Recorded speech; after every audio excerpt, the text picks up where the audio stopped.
Why? Why? Then they get to ask themselves that important question, why?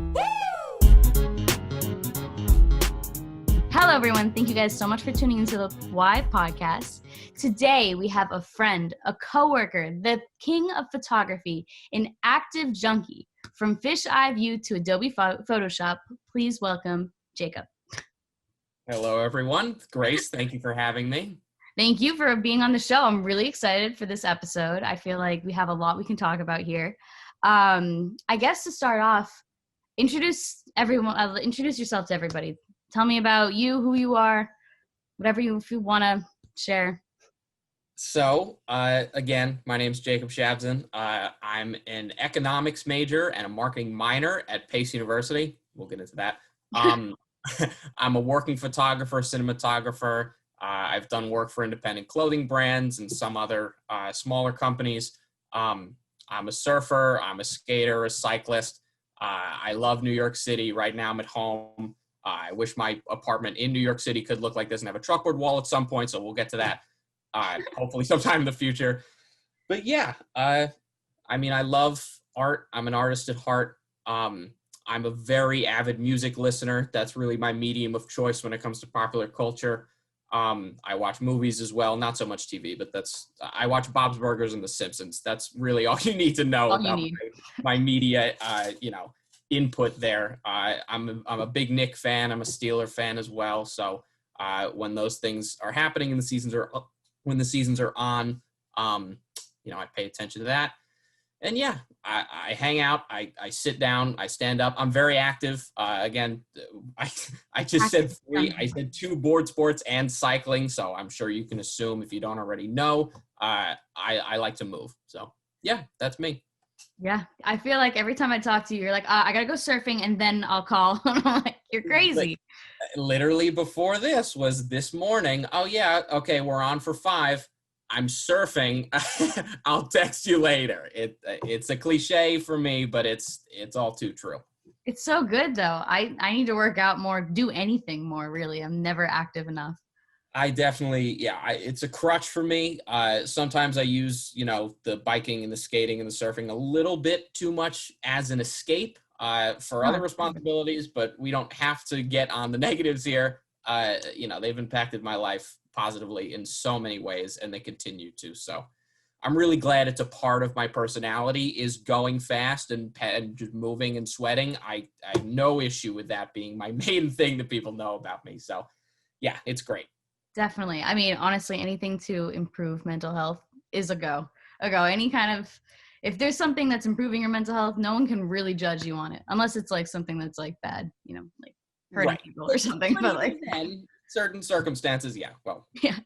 I appreciate the props for it because I definitely think it is a good habit to have to be active, and if you enjoy it and it's not forced, more power to you. Which exactly. In my case, yeah, it's never really forced with me, which is good. Oh, so good. All right. Well, cool. We'll get into the central question of today's podcast, which is what are the differences between inspiration and imitation in creative work? So we're both creative in different ways. We work on the creative department in AMA. So I feel like I know you definitely can talk a lot about this. But yeah, tell us a little bit about your medium. What is your creative work? What do you do? I'm going to ask you 1,000 questions about it. I have like 15 in my mind already. But yeah, give us a little blurb. So to start off with a confusing little statement here of what I don't love to put myself in a box of being a photographer or a cinematographer or filmmaker or artist, whatever you want to say. Also just saying photographer / cinematographer is way too long. So I used to call in like high school. I didn't tell this to anyone, but I, in my head, would call myself this. I called myself an imager or like an image maker. It sounds dumb, but it's, that's like visual images that typically aren't like design or, like Adobe, like illustration stuff, which I'm getting more into now, as you know. And now you guys know because I said, but photography, video, still images and moving images is really my medium. I've been shooting, it's again, sounds cliche. I've been shooting my whole life, but I can go back in some of our like family photo archives and things. I have I should probably show you. I have my first digital camera. The first camera I took a photo on is this. I should have prepped it.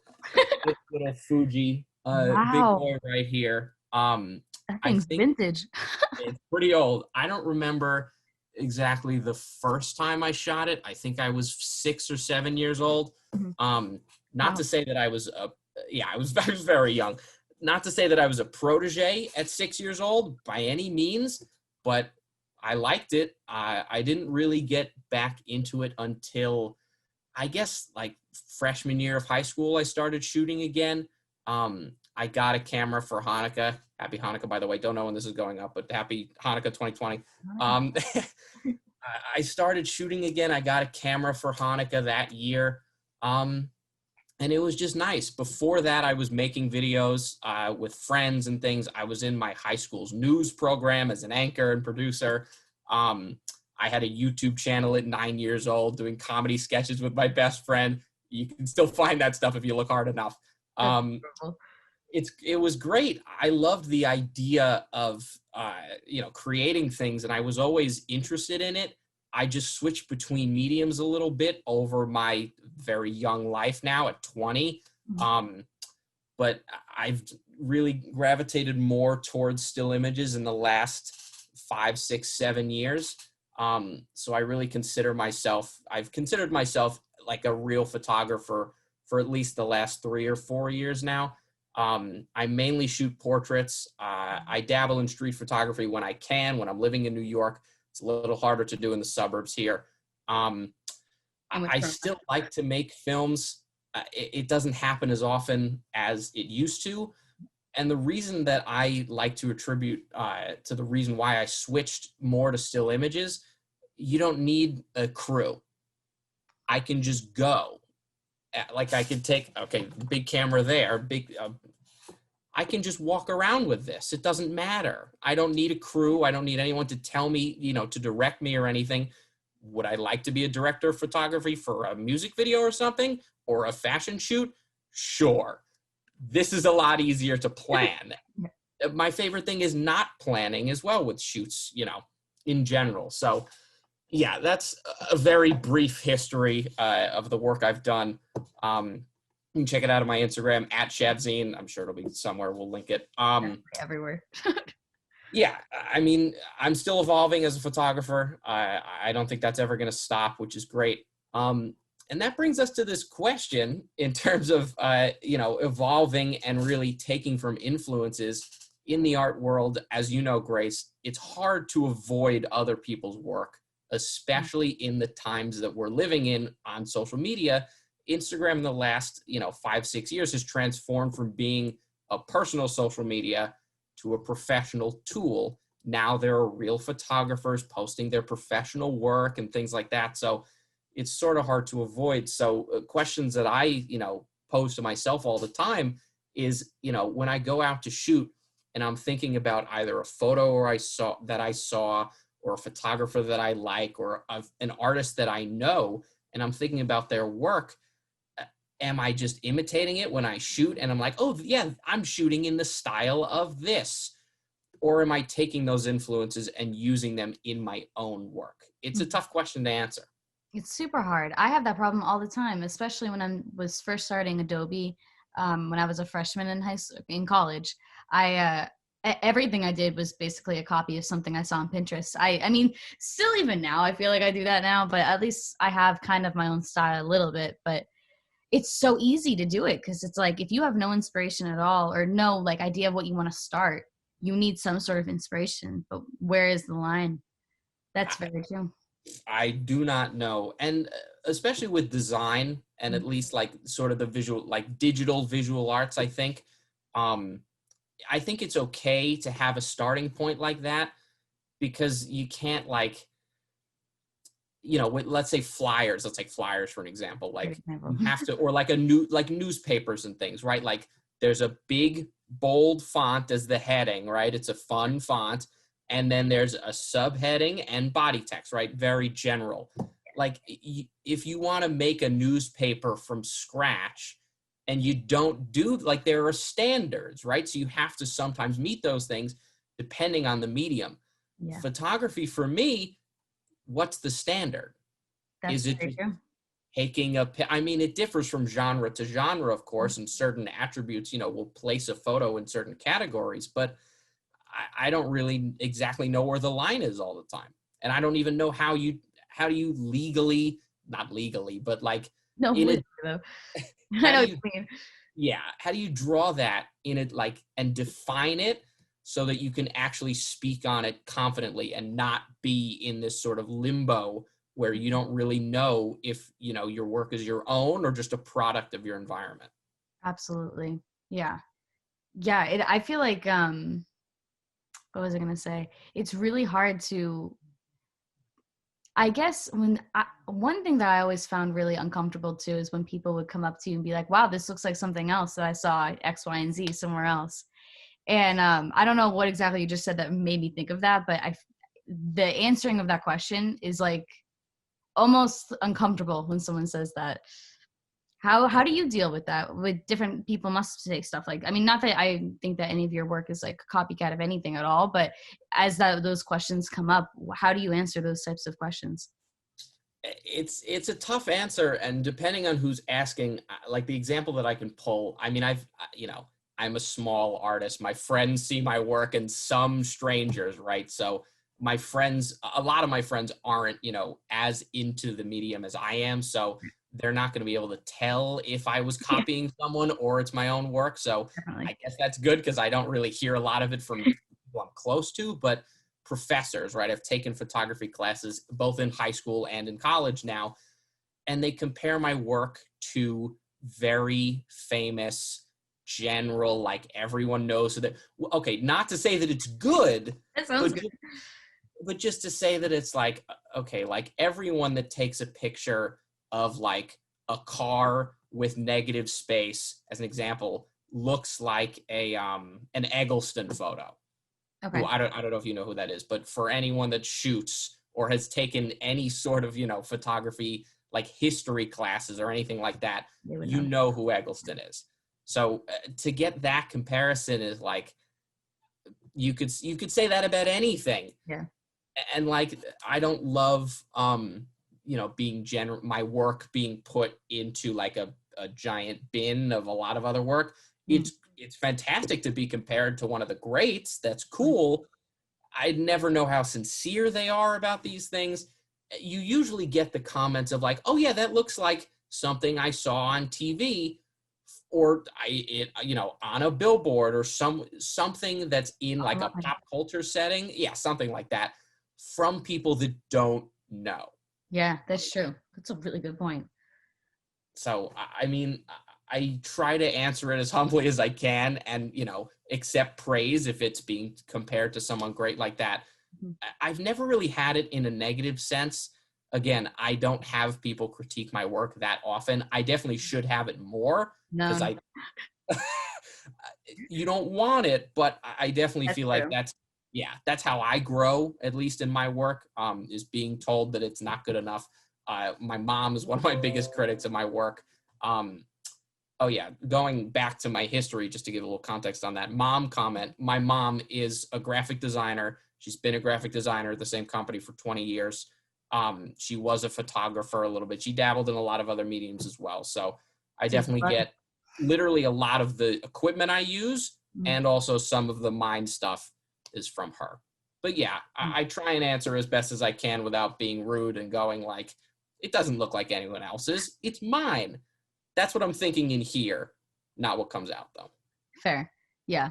No, definitely. I think it's funny when people me, great example of me, because I have no idea any photographers really like that are famous or in history, but I'm definitely the person that's like, oh, I think I saw something like that, shoot it on Insta. Like, I don't know necessarily. So it is funny when people do that. And I was gonna say something about your mom too. I feel like having a critic that's a family member can always be, it's almost better that way, because my dad's can be tough on me in different aspects, whether it's business wise, creative wise, but it's like coming from such a sincere place that it's not real criticism. It's like criticism, like he wants you to be better, you know what I mean? They want Yeah. you to improve. They want you to improve, and you know that no matter how harsh they're going to be, Yeah. it's from a good, like you can trust Yeah. the source is really what it comes down Yeah, to. they're credible. When it's coming from a stranger, you don't know if it's slander or actual criticism trying to help you. But yeah, I definitely love having a nuclear family member as my biggest critic. I think it's a great help to the work I do. Yeah, definitely. Do you so I've seen a lot of the shoots you've done throughout, I guess, just college, the few years of college that we've been together. What is your favorite shoot? And then what is a shoot that you felt like was too close to the inspiration maybe that you had, that you were finding, I guess? Oh, Right way. favorite's a tough one. Yeah, I have, for everybody too, I have your book right here. I Oh bought my a copy of this book. goodness. I want to talk about this too, because this is more, I guess, COVID related. Would you call it COVID related? Very much so, yeah. And this is one of the coolest projects I've ever seen. I think it's so sick. Then we'll talk about that after. Really appreciate it. Okay, well, I got a couple in my head, and one of them is actually a one-day shoot, right? Or like a shoot. The other two are just sort of ongoing, or I guess it's really between two. I'm gonna knock one out. It's a shoot I did for a friend's clothing company, actually Lily, your past guest. Oh yeah. She had a clothing company called Inertia Clothing. In years past. It's still alive. It's just in a little bit of a dormant period right now. I don't know if I'm pretty sure she'd say the same thing. We talk on a regular basis. I think I'm fine. We did a shoot for her first launch of t-shirts and beanies with a couple friends as models, shooting around what I call residential Chinatown. I know exactly what you're talking about. For those New Yorkers, it's not Canal Street. It's away from Canal Street eastward. We walked around the neighborhood by Pell Street and Doyer Street. Another quality about my work, and this is a great example of it, I think in about 2.5 hours of shooting with 3 models and 3 different garments, I think I took like 4,000 images. Oh my God. So I thought you were gonna say like 4, because I have a friend who's a photographer, and she takes like 6 pictures throughout the whole shoot, and I'm like, you gotta give me more than 6, dude. Like, I don't know what you're doing, but like, it's her work. I don't want to, like, push it or anything, but I'm 600 photos in, you know what I mean? I gotta fire away. I don't know which one's gonna be the best one, and especially yeah, the benefits of digital, which I shoot mainly for these, work opportunities, or like, shoots where I have to provide a product to somebody else. I'm not going to shoot film because I'm scared that out of 30, I could buy 1 million rolls, but that costs money. I have the SD card already. I can shoot away. So that's probably my favorite. The second favorite is my Fisheye series, which is heavily promoted on my Instagram. Shoots planned for that. I also love the idea of like having a continual series. There it is. That's me. I was trying to find the ones of the clothing. I couldn't. Are they on the Instagram? They're on the Inertia Instagram. It's Inertia Clothing X. Here. Shout out Inertia. I love the idea and the product. Yes. I have it right here. Here we go. Yeah, this is one of my favorite photos. This is ocean. I loved that shoot. Mutual friend Ocean wanted to climb up on the rim at a park. Some other friends there. That's on Doyers. And I got that shot. And that's the thing too. That first shot on the rim there wasn't planned. I didn't tell him to do that.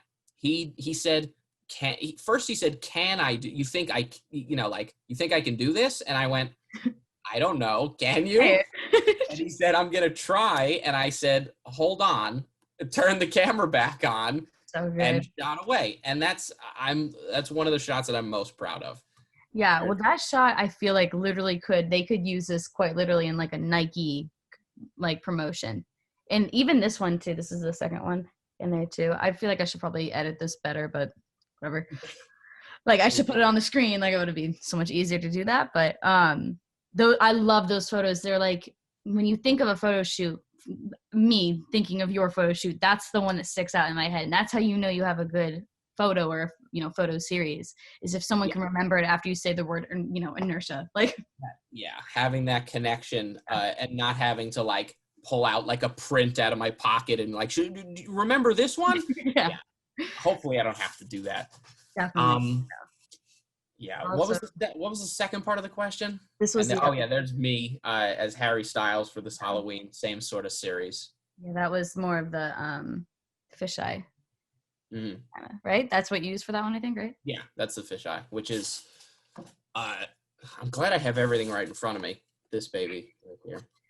Yeah, I love those photos. They look, because there's more of them. There's like 100 of them, but not 100, but that's okay. It feels like 100. They came out so good. These are the other ones I was thinking of. I appreciate it. Yeah. Shout out Liam.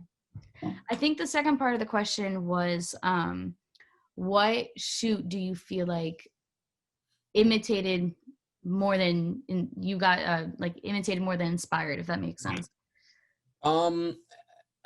Again, I really haven't had that many like shoots where it's like a plan and everything. Again, I'm more of a run and gun shooter than I am like, I'm more of a drive-by shooter than I am like a set sniper, I guess. That's a good analogy, but good one. I was like impressed by that. A lot of my street photography work just feels like other people's work. A lot of the like I watch a lot of film photographers on YouTube, like for example, like Willem Verbeek and Matt Day and people like that. If you know that scene, you probably know, the people I'm talking about. Most of them are street photographers or they shoot street occasionally. So that was kind of my introduction into the medium, into that like specific subgenre.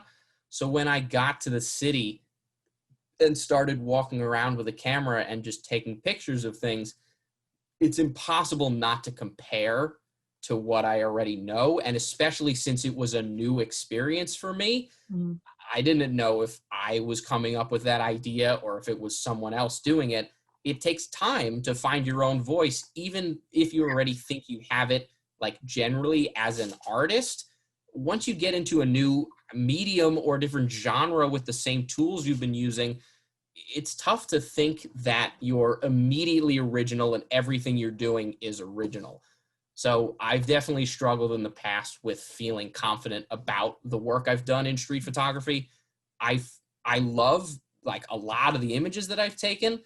But it's hard not to compare, especially when you're new to it. So I'd probably put my street photos as the ones I struggle with the most to tell if they're inspiration or just straight up imitation. I feel like New York City has an influence on that too, because so many of those street photos are taken in a city like New York. So when you're taking photos in the city, the streets start looking the same, things start looking similar. You know what I mean? Like if it was in Chicago, it might feel a little different, but a lot of photographers are based in New York, I think. Yeah, no, sure. I agree. Yeah, and the crazy thing is too, is that, I mean, from our experience living in the city, and for those of you that do, you can walk the same route to work or to school 100,000 times and never see the same people, and something will be different every single time. So you'd think that it's fantastic. That's why we're here. Yeah, but you'd think that all work that things that you see, right, and then capture would be different every time, even though the subjects are all different. Like, of course, I don't know anyone that's taken photos of the random people that I've seen or the random, stranger interactions that I've come across, but just sort of the like general tropes that you'll see in street photography of like, a businessman crossing a street in Midtown on 6th Avenue, or like, a little kid standing in front of a storefront or with an ice cream cone, or things that you'll find in these like photography books and things, and like the generalized things you'll see. I feel like those are impossible to avoid. Definitely. And the way that street photography is done, you know, like I said, that run and gun style, it's hard to differentiate yourself. Mm-hmm. So, yeah, Yeah. that's it's tough, but it's not like I avoid it because of that. Mhm. Those are the most images I have is from those shoots over the years, or those shoots, you know, those walks over the years. I wouldn't trade those for anything, but it's definitely tough when you come back and you show it to people, or you go look at other work that you enjoy, and then you start to see similarities. Absolutely. Yeah. No, it's definitely tough. I feel like though, even though it might be like street photography could be similar, if it's what you're getting the most enjoyment out of, it doesn't even matter. You know, that's kind of part of art in a general sense. Like you can't care too much about what everyone thinks or your audience thinks, because then it starts getting into a toxic mindset where it's like not art for fun, it's art for work. And then it's like not even worth it. No, I couldn't agree more. A lot of the work that I see from my peers specifically from high school, Mhm. none of them are ever going to see this, but which is good. But like a lot of them took on to the whole like photography or like just artist in general thing after I was doing it. Not to say that I was the first person to ever take a picture, but I should brag, but yeah, my circle, you know, in my youth was never really surrounded with artists, right? Mhm. So as I've grown up, a lot of my friends and friends of friends have turned, you know, to do similar things that I have, and you can tell the difference between someone that's shooting, you know, because they eventually want to work as a photographer, or someone that's shooting because they love to take pictures. yeah. It's clear when you're in the field and you understand, you know, the differences between the two, and also when you do it yourself, it's easy to, you know, it's easy to tell when someone has a different motive behind what they're doing.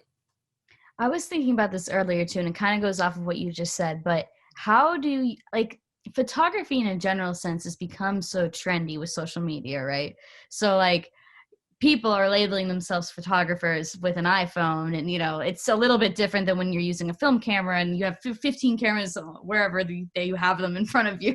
You got them from when you were 6 and like all this stuff. That's much different than, you know, me walking around with this calling myself a photographer. So as a photographer, how does that feel? Because I almost feel like it kind of, I mean, I'm not a photographer, but it would invalidate the work a little bit. Kind of like when people use Canva versus Adobe, and you're like, oh, come on. Like, spend 4 hours doing that. Spend 13 Exactly. seconds with a template. Like, that stinks.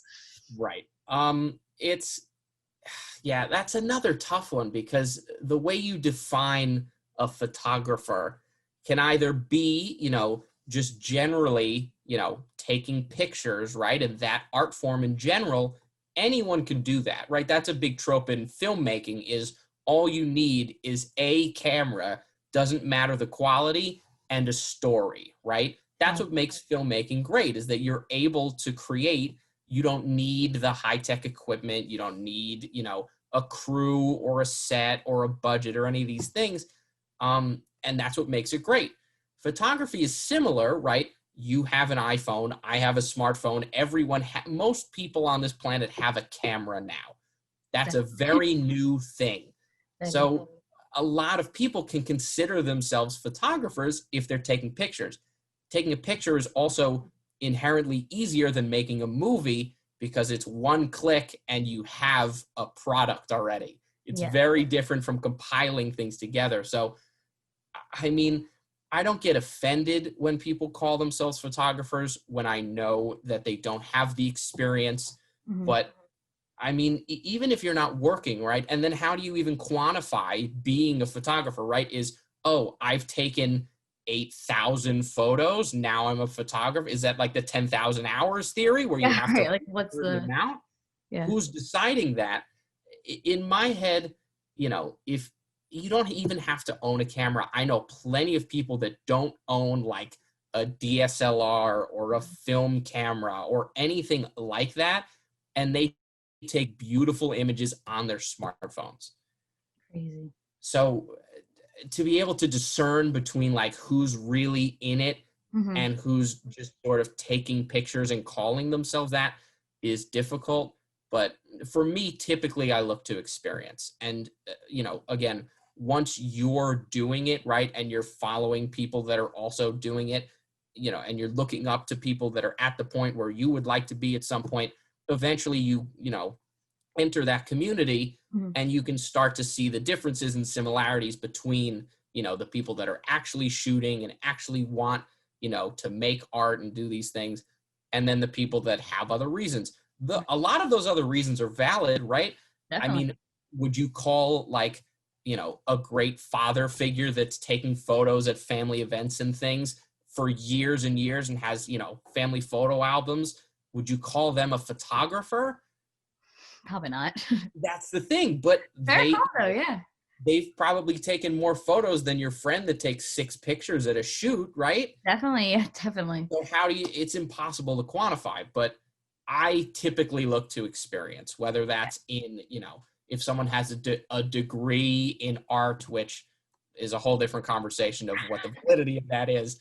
Of course, if they're a working photographer, they're most likely going to have, the nuanced information that you would associate with that title. That's typically what I look towards is, stuff like that, experience. Yeah, I agree with you. I think if I was going to boil it down, experience is probably, because at the end of the day, you always think about those like movies and stories where the kid like has a dream to be a rapper or something like that, and he runs off and he has nothing at all except, his experience in life, and then he's, Jay-Z at the end of the day or whatever it is. I have no idea what Jay-Z's story is, but and that's like, I really believe, I think having I don't know, I guess the motivation to do it, there's a book I read about it one time by Damon John. I forget the name of the book now, but he always, God, I wish I remembered it. I don't know. It's like killing me. Hold on. I'm going to Google it because I know I can find it. It's a Damon John, like Feed the Rich or something. Damon. I got to read more books. Dude, books are like saving lives, man. Oh, Power of Broke. Power of Broke. Yeah, and the whole book talks about basically how when you're broke and you have nothing at all, you'll do like anything to make a business or your job successful so you have money, because you have to. At the end of the day, that's survival. And it's kind of a similar concept with an artist where it's like if you have that motivation to do it, it doesn't matter if you don't have a camera or a computer or whatever, you'll do it, you'll figure it out. And I think that experience is absolutely something that would qualify or quantify the title of a photographer. I agree with you. Yeah. Okay, let me think. I had one more. Oh, I know what I was going to talk to you about. We should definitely get into this because I talked a little bit about this with, not this specifically, but basically like creativity with COVID. That was a whole podcast I did with Phil, and it's really hard not to talk about COVID in any single podcast I do because it's so huge this year. It's like, it's the culture more than it is anything. And I think while we're talking about creativity, it's hard to ignore COVID and how that has affected your process with photography. And I know that this had a huge influence. So yeah, tell me what this is, and then tell me about your experience with COVID and creativity. So this, glad we have both copies here, is a photo book that I made titled Priority. You can see it there. It's a 48-page book. I think there's 36 full color images in here of work. I mean, I could read the inside page for you, but I think I can also speak it. When I got home, when we all came home, or we all, meaning, us at Pace or college students in general, came home in March for the semester thinking we had a 2-week break, and then it turned into a month break and a semester, and now we're here. Now it's December, right? What is it? March 230th or something, whatever. I didn't want to go out and shoot, right? I came back to thankfully, I love that I've lived in the same house for my entire life. This has been my room since I was born. So coming back here, I've been back over the summer, but really coming here for a long period of time. Obviously, this is the longest I've stayed at this house since leaving for school, 2-3 years ago. Didn't really feel super inspired, again, whatever that means, to create. So I would go out, from 2009, a little Canon power shot. I wanted to simplify the work that I was making. Typically, I'm running around the city with that black camera that I showed before, or this giant thing. It's huge. It's a Pentax. This is not made to fling around and quickly shoot, right? You have a quadrillion settings you can change. Most of my lenses are manual focus, so that doesn't work well for quick shooting. That's another thing that I do is That's where I don't know anything. I have a camera, like a Canon camera, that I have no idea how to use it, but it gets the job. I don't know how to do anything like that at all. It's fine. Yeah, you don't have to know. Yeah. I've put myself in the situation where I'd like to know, so I know a lot, or at least I think I know a lot about these things. But I wanted to simplify, right? And if I'm going out on a skate and I just want to capture what I'm seeing, I was also in a photography class at the time in school that had moved to online, so I still had a reason to shoot. I just wanted to change it up a little bit. Obviously, going from fantastic city school life to being stuck inside your childhood bedroom, in the end of winter going into spring here in New York, wasn't really the greatest feeling. So I wanted to sort of limit myself so that I could think outside of a smaller box than the one that I had. Mm-hmm. So I would go around my neighborhoods. I've been into architecture for a long time as well. And like house hunting and things. The two channels that have been on my like living room TV the most throughout my entire life are the Food Network and HGTV. Yeah. My mom was obsessed with those. Obsessed. Yeah. Been watching House Hunters for a long time. I wanted to be an architect when I was like 6 years old. I didn't know what it meant at the time. Obviously I didn't follow through on that one, but I've always been interested in architecture. My parents have been as well as a hobby. My mom had a little bit more than a hobby. She was also an interior designer, like a freelance interior designer for friends and family as well. She also had like some actual clients that we didn't know. So I was sort of surrounded by it, in my youth. So I went around and took pictures of houses and, just what I was seeing. Yeah, there's some houses. There. Just looking for, interesting patches of light and just normal things in a very not normal time. Oh, I love that. Thank you. As I was shooting it, it wasn't supposed to be in a book. I was just shooting to shoot. It was sort of a way to ground myself and really, appreciate what I had at home, even though it was like, oh, so terrible. We have to come back to this wretched place and I have to leave, my perfect school and all my friends and all the stuff. But it's hard to get positive when you're in such a negative. It was really easy to get really negative during the time when COVID first started, especially. I had trouble getting out of that too. I know everyone did. Right. So this was a good excuse to get me out shooting, number one. I got to do my homework for that photography class. And it also ended up becoming a body of work. So this book is all stuff from March through June of 2020. Again, I could probably make like 6 volumes of these. I shot a lot of photos for this, but only, selected my favorites. It just came together in a couple weeks, honestly. I have a note on my phone. Of course, I didn't write a date next to it, so I have no idea when I thought of the title originally, but I wrote out the title as priority, and then put the parentheses around the ITY.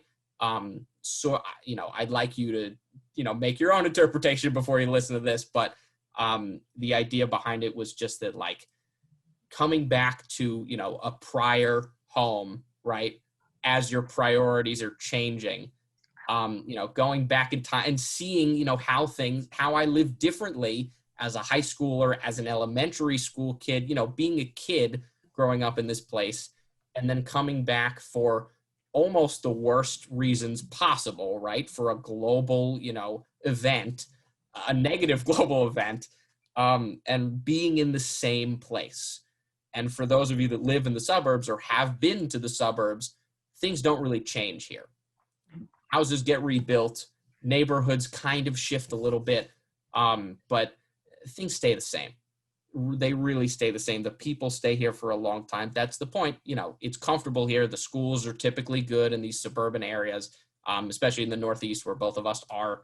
So, it was very interesting to document that. and then to be able to put it together with a PDF template in Photoshop. I laid everything out in like 3 weeks, I think, just going through myself and just, seeing what matched and whatnot. Not really trying to tell like a full like narrative story from page 1 to the end, but in turn eventually doing a little bit of that in there. I felt like I told a story. I just flipped through it while we were talking, and I definitely, you can see it. I feel like also in the beginning there's like no, well, I guess the first picture is a dude, but towards the end there's more photos of people. Anyways, Keep going. Sorry. Yeah. That wasn't even intentional too, but again, with this sort of, with our experience of coming home, everyone having to be in lockdown, right? This applies to everyone, and having that sort of despair and loneliness. Even if you're in a house with your family, right, you still feel alone because we didn't have the social interaction that our race, our being is based on, right? Is interacting with each other.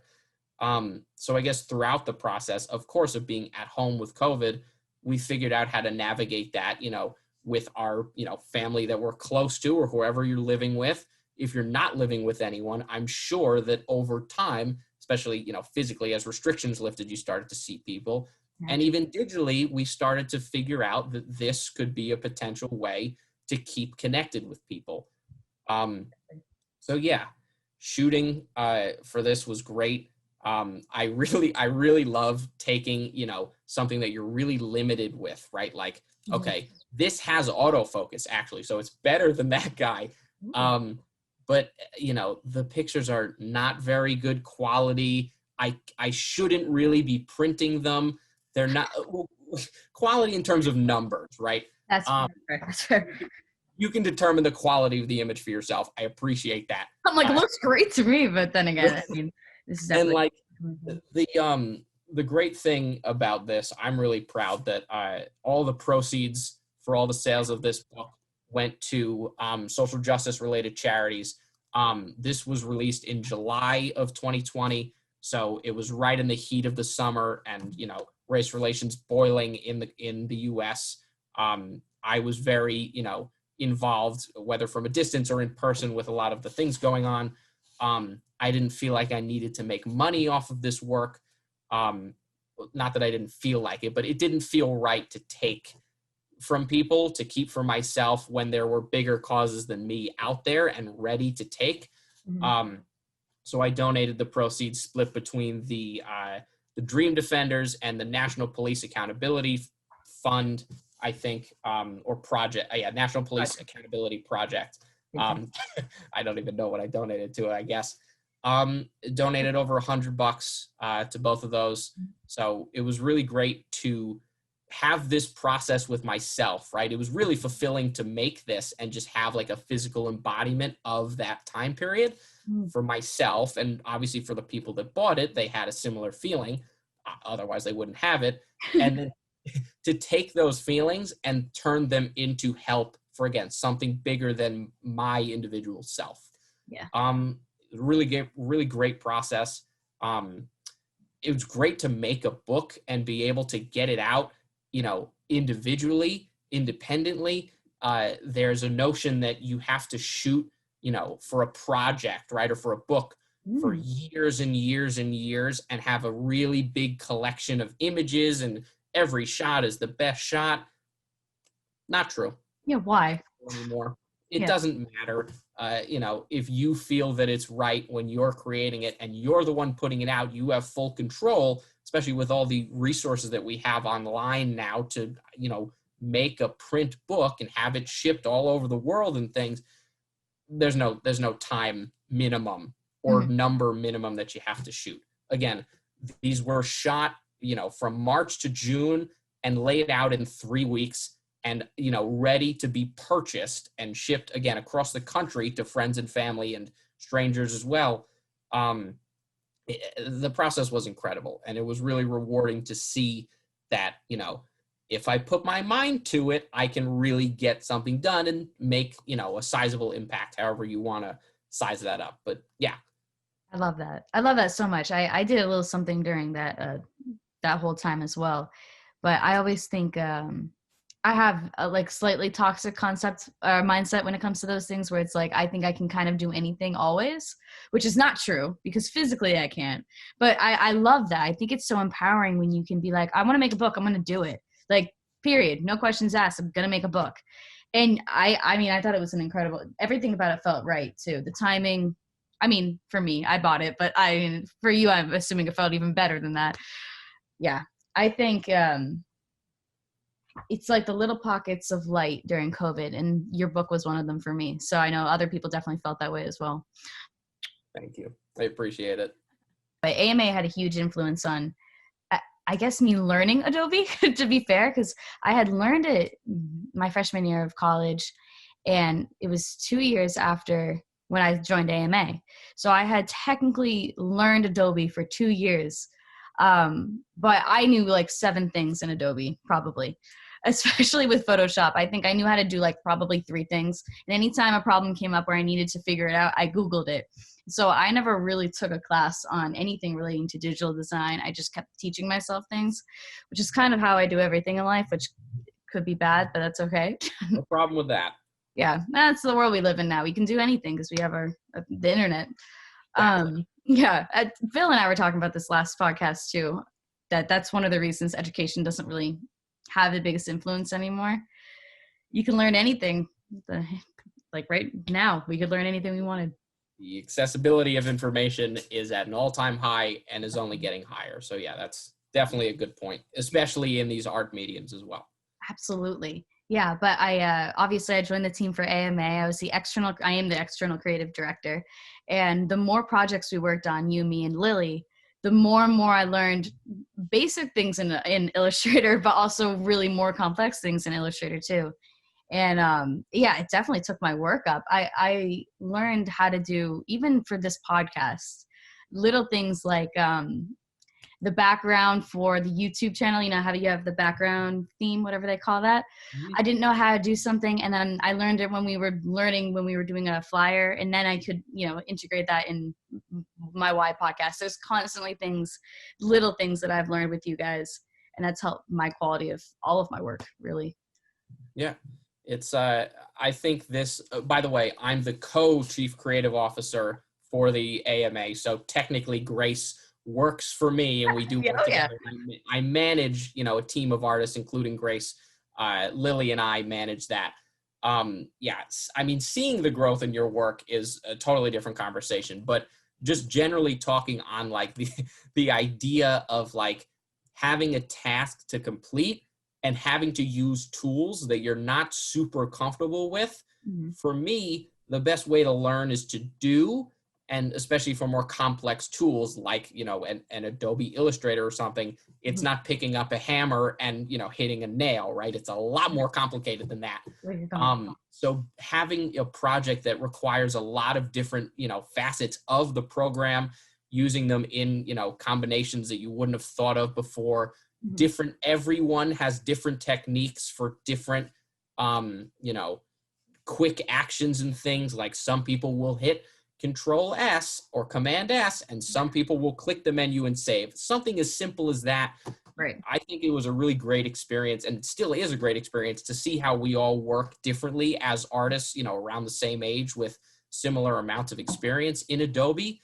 And just having going back on having a task and having to complete it with all these complex things, it takes time, and no one is perfect with it. No one, even the creators of the products, say they don't know everything they can do with these products. Yeah. They don't know all the tools even. So for us, to figure out these giant projects and things, like one of our projects is a chapter plan for our organization that we have to sort of present a plan for our year. It's a really nice formatted document. We take a lot of the time to design the theme and the pages, and then we do the layout of the text itself. It's almost like making a high school yearbook or something. It's a pretty similar process, which is a pretty funny comparison because I'm definitely more stressed about this than I think people are about making a yearbook, but maybe I'm wrong.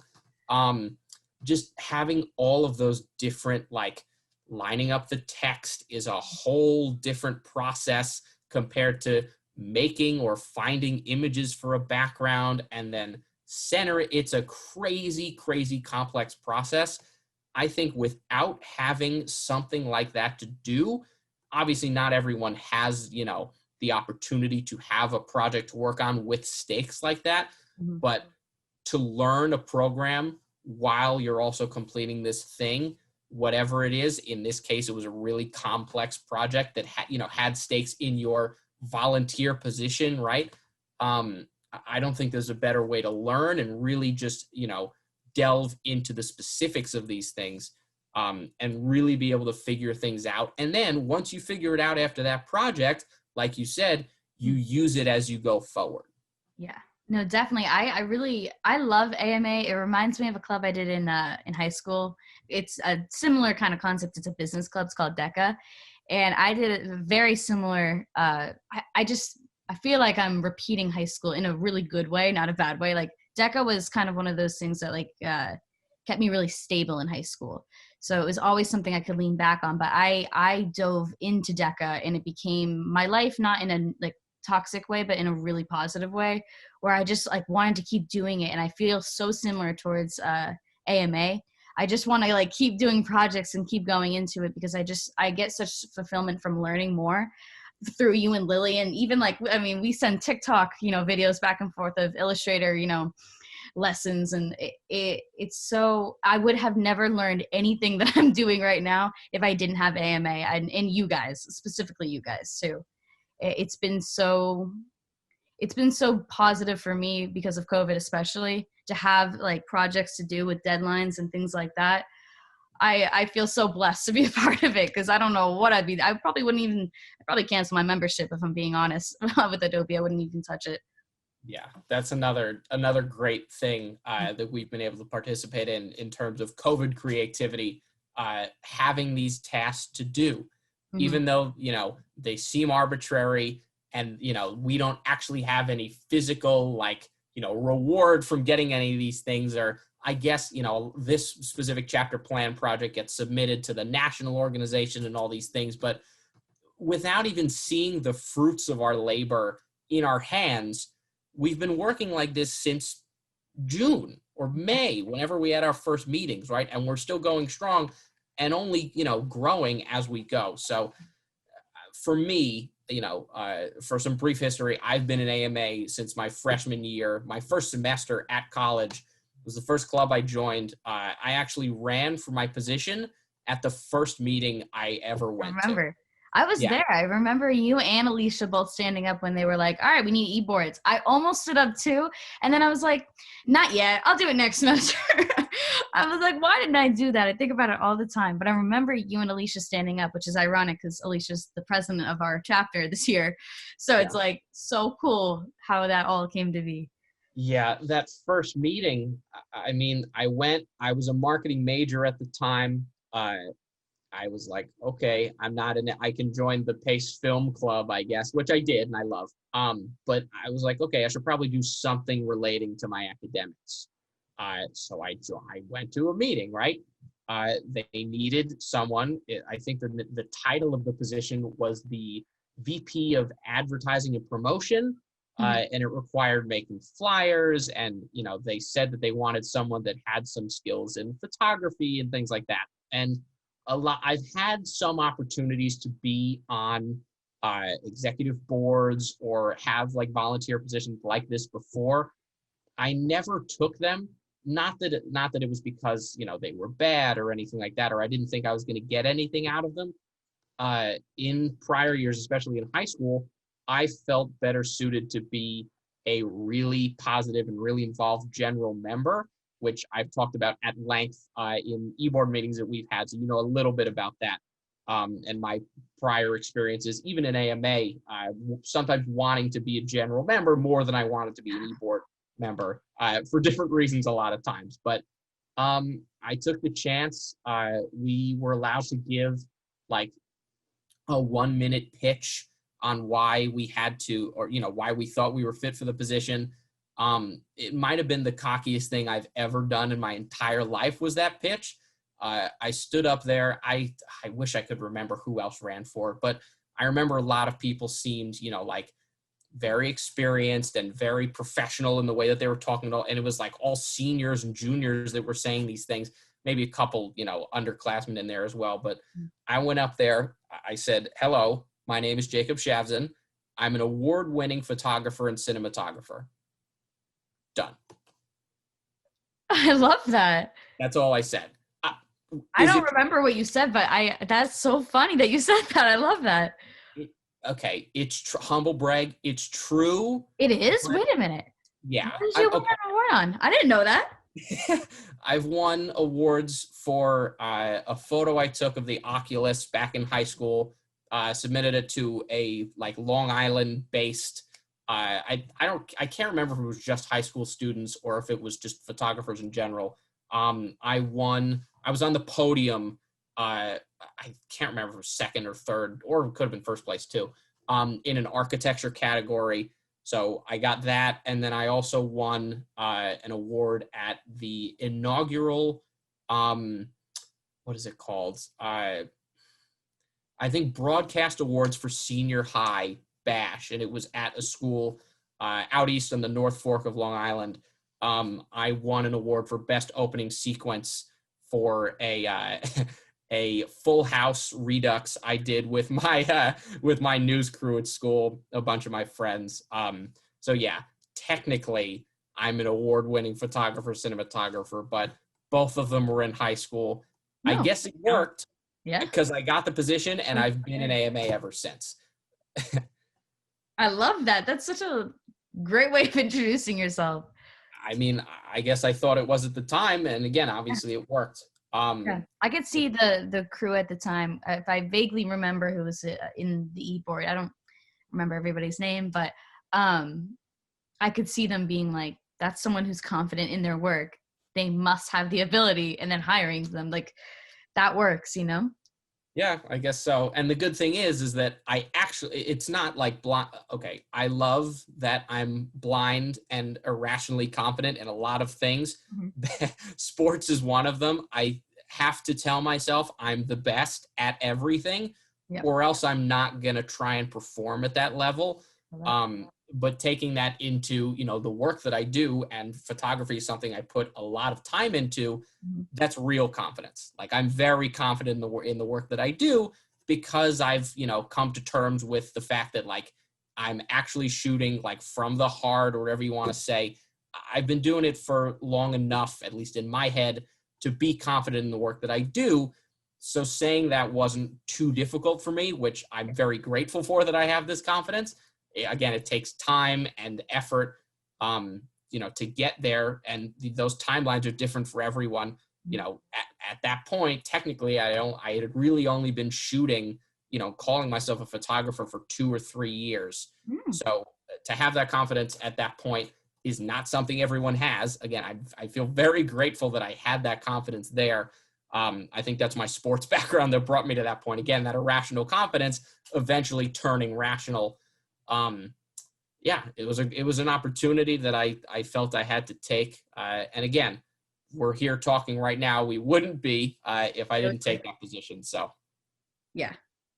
And then I know it went from an advertising promotion position to. Were you chief of chief creative officer 2 years now?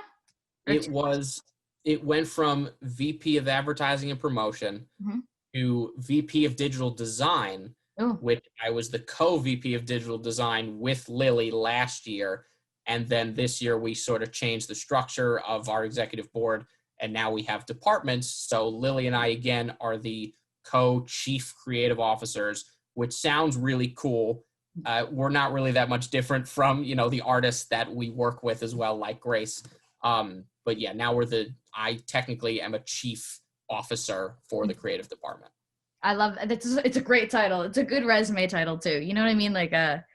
I changed my title for something in high school, and I remember I was co-president, but I was really a VP co-president. There was 3 VPs, so we all just co-president sounds better than VP president. You know what I mean? Yes. Whatever it was at the time, but that's awesome. Yeah, I love the history. It's so good. Yeah, there's a lot there. Again, I've been in it for 3 years. I would say that it's probably the main thing that's kept me at Pace for, the rest of my college career and all those years before. All those years. It's been 3 years, not that long. But for those that don't know, Pace has a very high transfer rate, especially after the first 2 semesters. A lot of people use Pace's like easy entry as a ticket to go 1 semester and then transfer to an NYU or a Columbia or a Fordham, or they just realize they don't like the city. I've had friends that were like that freshman year that just didn't really understand that visiting there and going to Times Square and Central Park is different than living in the financial district and having to live that life. So yeah, I think without AMA, I wouldn't be at Pace anymore. I wouldn't have grown as an artist like I think I have. And I definitely wouldn't have met all the great people that I've had a chance to both work with and then also be, friends with. Yeah, I remember Alicia saying this.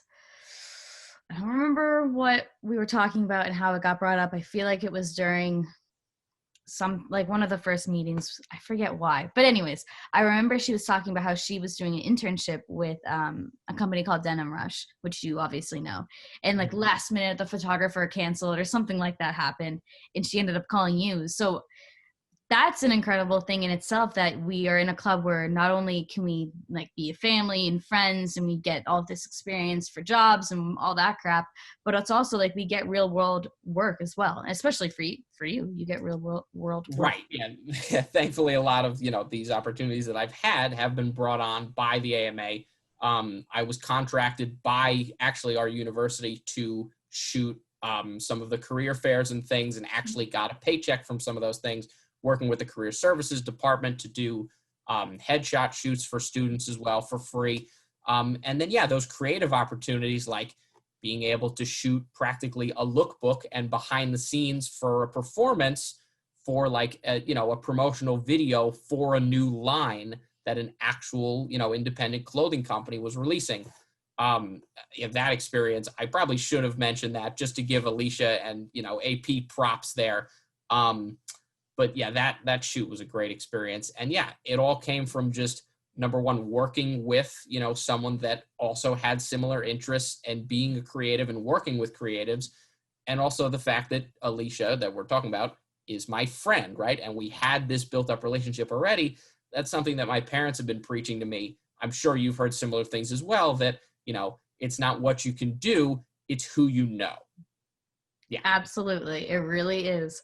Especially in New York City. No one, you're meeting people constantly. I mean, I'm not there, but I know it's happening. Yeah, it's all about who you know. That was always what I used to think about when I was going to New York, my freshman year of college. I remember thinking, I got to just like meet as many people as I can so I can like open as many doors as I can. And it's still so relevant now. Yeah, it's a real thing that happens. I mean, I'm sure it happens in cities, across the globe, but those ones don't matter. I'm kidding. Yeah, we're both biased to New York, of course. I've traveled, to a couple different cities. I've been lucky enough to, be able to go to a reasonable amount of places, definitely a lot more than a lot of my peers, and be, really being able to experience the cultures, even just across the U.S. from different cities. It's crazy how unique New York is, I think, to the world, but definitely within the scope of U.S. cities. Haven't been to Los Angeles, so can't really comment on that. But I've been to Dallas, I've been to Austin, I've been to San Antonio, I've been to, Phoenix in Arizona, I've been to Philadelphia, Chicago, Miami, which have rich cultures, and a lot of those cities like Miami are super, known for their arts and things, whether that's media or, more of the fine arts like photography or filmmaking or, painting and things like that. And from like a business perspective and networking, New York has a very interesting sense of like, you feel like you're surrounded by so many people that are all doing what they want to do at that very moment, that you then gain the irrational confidence, or maybe it's more rational than I'm saying, to do what you want to do and be the person that you want to be, a lot of times with at least less fear of judgment and like conforming to norms and things. So being able to be that confident in yourself and then meet people that are also that confident in themselves that they'll talk to you about themselves like that, like I'm doing right now, talking to you about myself and vice versa. Like, it's just something about the mindset that people have, especially in the creative field as well, and, you know, business generally as well, with networking events and things, and that sort of, you know, corporate mindset. Also, you have to be confident in yourself, and it seems like these confident people are drawn to New York, whether it's before they're confident or after that is, you know, up to the person themselves. But yeah, just that energy that you get. And AMA was, you know, an avenue for me to do that, and it's helped me grow in that sense as well. But yeah, the aura of New York is unbeaten, especially, you know, in this specific subject. I don't know how it compares to anywhere else. Everyone I've ever talked about that's from New York, living in New York, went to New York, I think ever has always said stuff like that. Phil said it. I think Lily said something about it. It's so hard to ignore. It's like such a bright the city is just so, the energy in the city is hard to ignore. That's what I'm trying to say. Yeah. It's absolutely, yeah. You need to go to Boston sometime. Have you been to Boston yet? I've been to Boston. The trip was not as, you know, culturally enriching as I wanted it to be. I was, I think, 14. Yeah, you gotta come to the, yeah.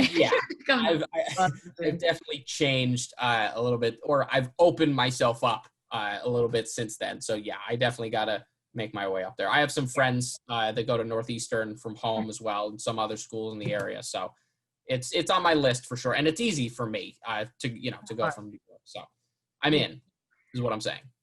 Definitely, you have to come. It's definitely not the same energy at all. I mean, clearly I'm from Massachusetts and I moved to New York, so I didn't love it enough to stay there, but it is like such a different vibe than New York, and it's something you need to experience. I've also been to Chicago too, not some of the other cities you listed, although I would love to go down south and like more West Coast, but Chicago also has its own vibe too, and it's I loved Chicago. I would live in Chicago too. That would be another one I would probably live in. Yeah, I had a pretty good experience, again around the same age, but I definitely even at that time could feel like, again, that aura, whatever you want to call it, of that city a lot more than some of the other places that I visited, as being, you know, pretty unique and, you know, influential. Obviously, there's a lot of famous, again, in our, you know, discipline, there's a lot of famous artists that have come out of that city, you know, for hundreds of years now. So yeah, good for architecture too. That's huge. Yeah, good for architecture. That's a big one for me. You wouldn't think that I'd be the architect that you'd have on the podcast, but yeah, I definitely pay attention to you know, stylings of houses and buildings too. I shoot buildings all the time. I was going to say, I mean, it makes sense, really, if you think about it, especially this book. I mean, it has a lot of photos of buildings and stuff, which is hard to get away from, especially in New York too. It's one of the beautiful parts of the city. It's crazy that there's such a similarity between the uniqueness and the individualism that runs through the people in the city is also matched in the architecture.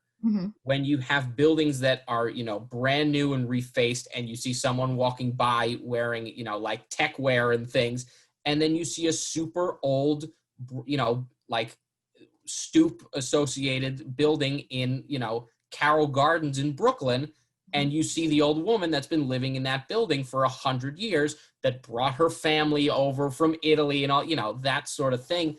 It's an interesting dynamic between the people and the architecture.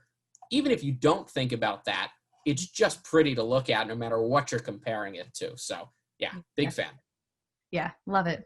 Very good. But all right, so my last question is, what are your biggest inspirations with photography? Because I know we've talked a lot about inspiration and imitation, but just straight up inspiration, what inspires you for most of your photography? Again, another loaded answer I could give. I know. I'll try and be as brief as possible.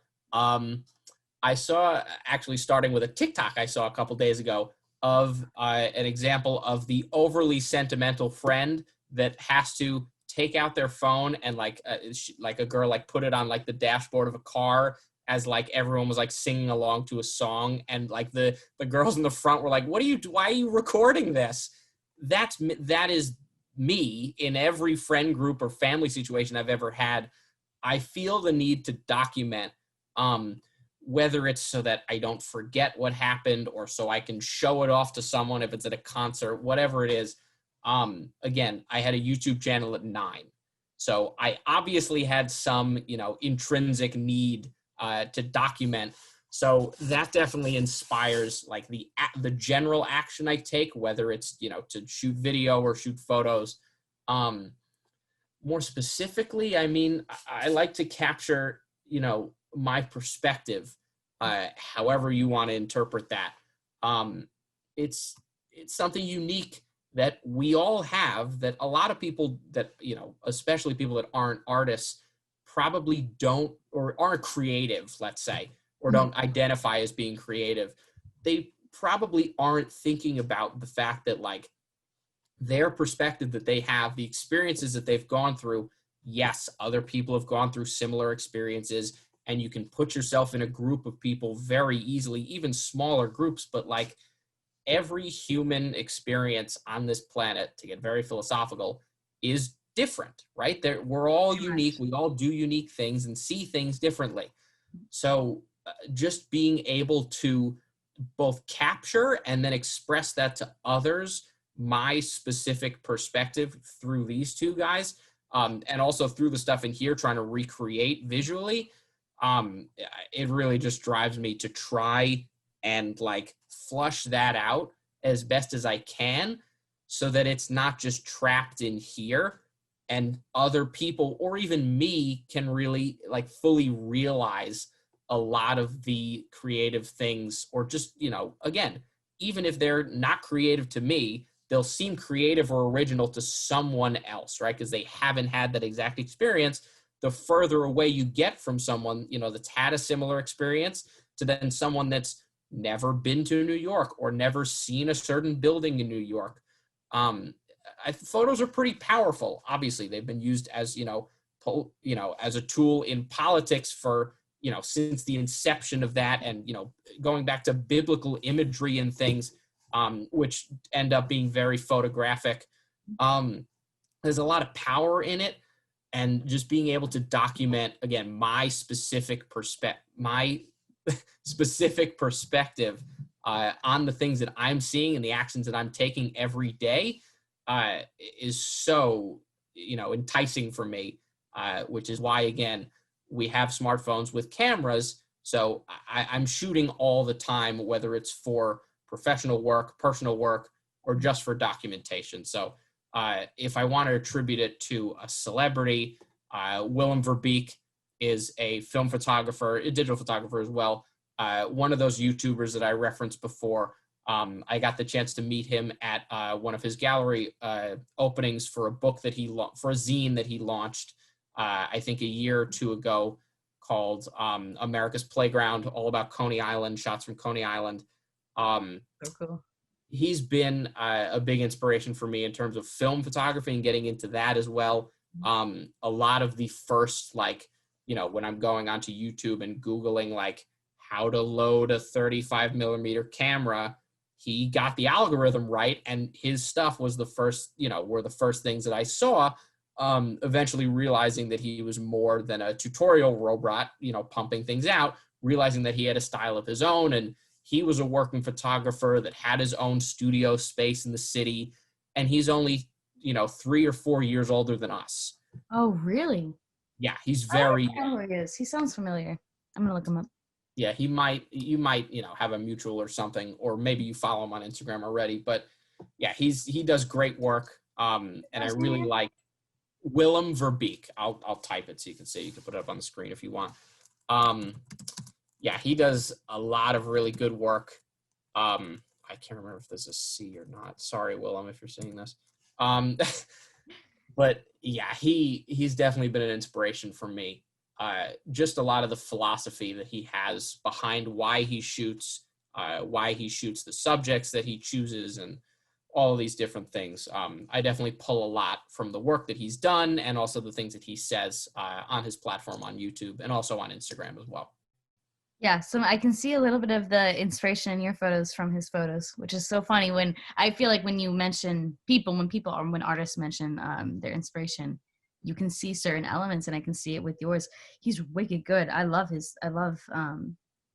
one. Yeah, he makes great work. Yeah. He shoots buildings too. It's not just me. Yeah. Yeah, these are wicked good. I have a lot of friends that follow him. Of course, naturally. Matt does. I always think of Matt when I think of you, because I kind of feel like I met you through Matt a little bit. So whenever I talk about you, but also photography, is he's a kind of a little into photography. I don't really know if he does it that much anymore, but so it's funny that is a mutual friend. But I love that. That's a great answer. And, I think we have a tendency to idolize celebrities, especially when it comes to artwork or just projects that we do in a general sense. And whether that's a good thing or not, I mean, that's definitely up to, yourself. I know that I idolize a ton of celebrities, and I try to now that I've seen a little bit more about different things. But I love that your first initial answer wasn't a celebrity or a person. It was your experiences, because I think that's what builds a really good artist. Is it's not like, oh, this person, like, instead it's something else, an experience or a place. That's the going off of my knowledge of economics here, the difference between intrinsic and extrinsic, whether something is coming from, within you and it's your reasoning why you want to do something or purchase something or whatever it is, versus an extrinsic factor, pushing you to buy something or shoot a certain way or buy a certain camera or act a certain way. I'd like to think that a lot of my motivation and inspiration comes from within me. Also, again, I have external things that are affecting me, like I just talked about, but I like to think that it starts from here. Mm-hmm. Yeah, I have to ask, and I know that whoever's listening to this also is probably thinking the same thing, but as you are, you're in AMA, which is it's American Marketing Association for those who don't know. And then, you're a working photographer. How does economics become the major? I think about this all the time. How is economics? So I love that, though. I mean, it's good to do multiple things. At the surface level, it is good to have, different interests in different places. Obviously, photography on the surface seems pretty far away from these business and science, numbers-based economics and marketing things, right? Going into school as a marketing major with like an advertising concentration, that's what my mom does. She's a graphic designer. She's in the marketing department. So I, again, took inspiration from her there without even realizing. Yeah. I literally want what your mom does. Like, that's why I want my shop career to be. Of anyone to take inspiration from, especially with choosing a major in college, I felt she was a pretty good one to do it with. So I took on that marketing thing, not really knowing exactly where it would lead. I definitely didn't think I was going to be an econ major. I took a business class or two as a marketing major. Not the biggest fan in the world of a lot of how that's done in academia. I know it's a little bit different in the professional world because people are people, not professors in real life, which is good. I've had some great professors as well, but a lot of them have similar attitudes towards certain things, which a lot of times I didn't fully agree with. So, I had a great professor, an economics professor my freshman year. She actually had a very similar accent to that of my family, so I definitely felt at home being in her class, which was cool. And she convinced me that econ was the way for me over marketing. I felt it a little bit. I didn't really understand why I was feeling it, but I definitely enjoyed those classes more than the business ones that I was taking. So I switched to econ with the hopes that it would, again, lead me to maybe a career path.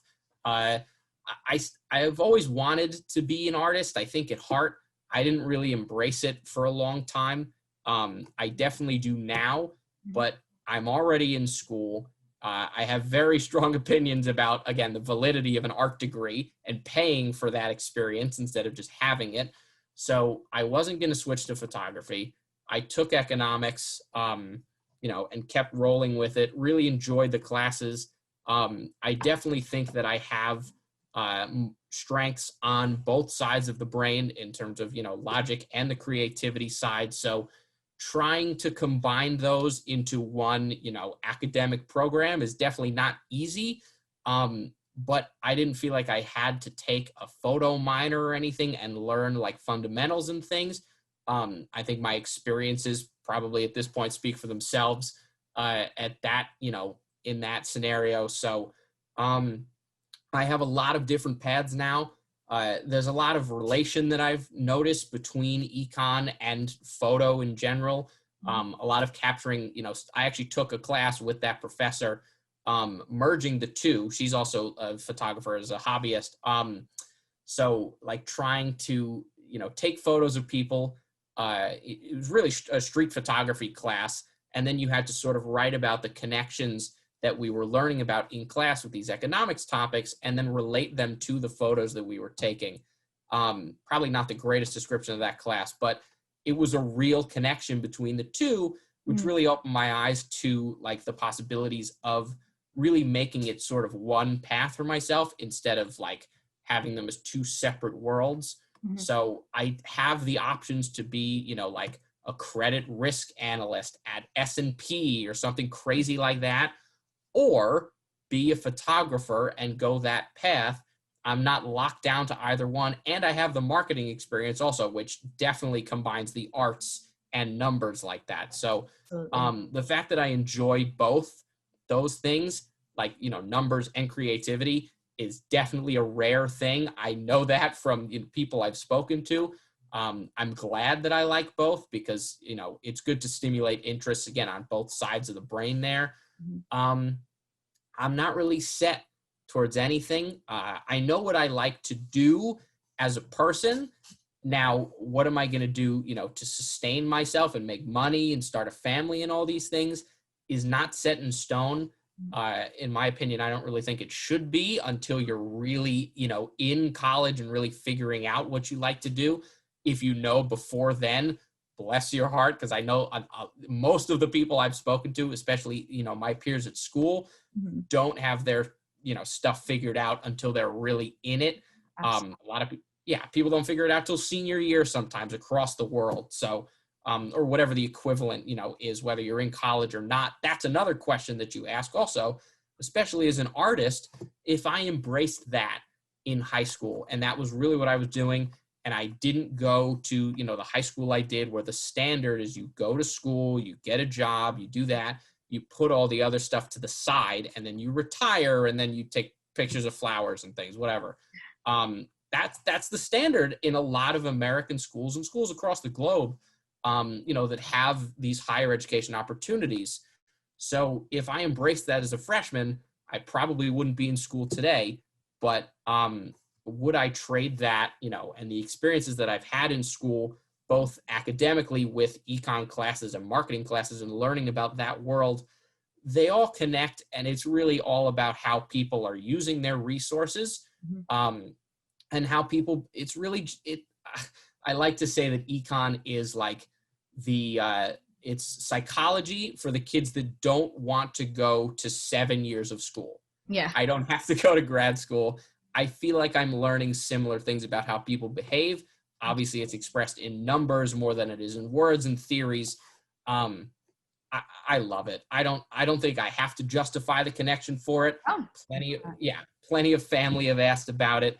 Plenty of friends have also questioned it in good sport, to sort of figure out where my head is. And I appreciate the question too, because I get to verbalize it for myself. I love your answer. Sorry, I didn't mean to interrupt you. Sorry.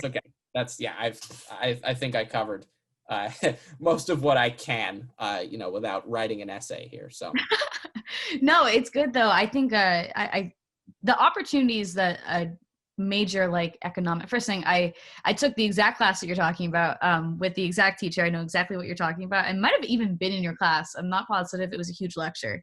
We were in micro together, which was the next semester. Yeah. Yes. So I that teacher was beautiful. I loved her. She was absolutely an incredible professor. In the photography class, I know my friend, our mutual friend Andrew took, and I went to the gallery when you guys had it. Me and like a couple of our friends went, and it was like it really does put the two together, first thing, but also it was just like an eye-opening experience because I, as someone who took economics, I've taken now 3 economics classes.